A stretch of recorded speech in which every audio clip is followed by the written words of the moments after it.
یہ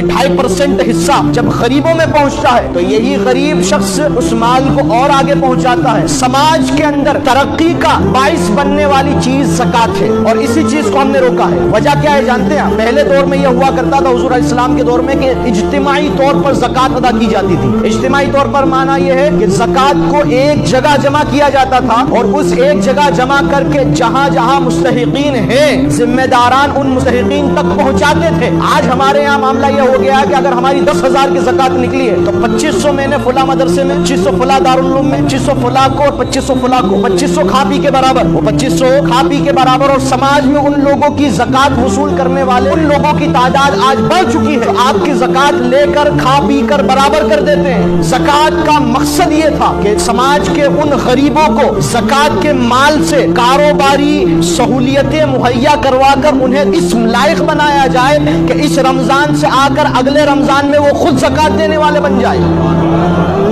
لیکن ہم نے یہ کیا کہ 2500 روپے میں کون سا صاحب زکوٰۃ دینے کا کام ہوتا ہے؟ 2500 روپے میں کون سا انسان اس لائق ہو جائے گا کہ وہ خود زکوٰۃ دے؟ ہر ایک شخص اپنے دل و دماغ میں خیال کرے، لہٰذا اپنے طریقے کو بدلے۔ زکوٰۃ اس جگہ دیجئے جو اس کا صحیح مستحق اور حقدار ہے۔ زکوٰۃ کو ایسی جگہ دیجئے کہ جو شخص محنت کش ہو اور محنت کر کے اپنی غریبوں کو دور کر کے اس زکوٰۃ کے مال سے کاروبار کرے، اور کاروبار کر کے اگلے سال خود زکوٰۃ دینے کے لائق بن جائے۔ یہ زکوٰۃ کا مقصد پھر حل ہوگا نا، زکوٰۃ کا مقصد پھر آپ کو ملے گا۔ ورنہ یہ ہر سال آپ 2500 کے تبرک بانٹ دیتے ہو، کھا پی کے لوگ برابر کر دیتے ہیں، اور پھر اگلے سال دوبارہ وہی لوگ آپ کے پاس آ جاتے ہیں کہ صاحب زکوٰۃ دے دیجیے۔ کیوں صاحب؟ پچھلے سال دی تھی تو تو نے اس سے کیا کیا؟ کہا کہ کھا پی کے برابر کر دی۔ اس کا مطلب یہ ہے کہ تو نے اپنے آپ کو زکوٰۃ خور بنا لیا ہے۔ اچھا، زکوٰۃ کے حوالے سے ایک بہت بڑی غلط فہمی یہ ہے کہ ہمارا مڈل کلاس طبقہ، یہ مڈل کلاس طبقہ اور ہماری یہ سوچ بن چکی ہے کہ زکوٰۃ تو صاحب فقیر لوگ لیا کرتے ہیں،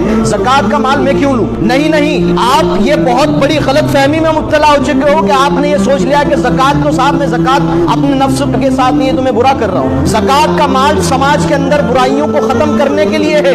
زکوٰۃ کا مال ان برائیوں کو ختم کرنے کے لیے ہے جو برائیاں غریبی کی وجہ سے سماج میں پیدا ہوتی ہے۔ آج اس مال کو مڈل کلاس کا طبقہ نہ لے کر پھر کیا کرتا ہے؟ صاحب بینک سے لون لیں گے اور اس پر بیاج دیں گے، انٹرسٹ دیں گے۔ جو مدد اللہ اور اس کے رسول نے تجھ پر زکوٰۃ کی شکل میں بھیجی تھی اس کو چھوڑ کر تو حرام کام بینک سے لے کر رہا ہے۔ یہ ہو رہا ہے یا نہیں سماج کے اندر؟ بتائیے کہ آج ہمارے شہر ککشی کے اندر کاروبار کرنے کے لیے لوگ بڑے بڑے رسوخداروں سے جو ہے نا تو پیسہ لیا کرتے ہیں، اور پھر اس کے اوپر بیاج انٹرسٹ بھرتے ہیں، اور اس کے اندر زمین تک کے لگ جاتی کمر۔ حال یہ ہے، ارے مسلمانوں، ہم نے اپنے اس زکوٰۃ کے سسٹم کو نہ سمجھ کر بہت بڑی غلطی کی ہے۔ یہ زکوٰۃ کا سسٹم کاروباری اور معیشت کو بہترین شکل میں لانے کے لیے اسلام نے ہمیں دیا تھا۔ ہم نے زکوٰۃ کو یہ سمجھا کہ صاحب یہ تو بھیک ہے۔ نہیں، بھیک نہیں ہے۔ آپ زکوٰۃ لے کر زکوٰۃ دینے والے پر احسان کر رہے ہو، اس لیے کہ جس دن زکوٰۃ کے صحیح مفہوم کو یہ امت سمجھ لے گی اور زکوٰۃ کا ادائیگی صحیح طریقے سے ہونے لگ جائے گی، امت میں ایک شخص ایسا نہیں ملے گا جس کو زکوٰۃ دی جائے۔ پھر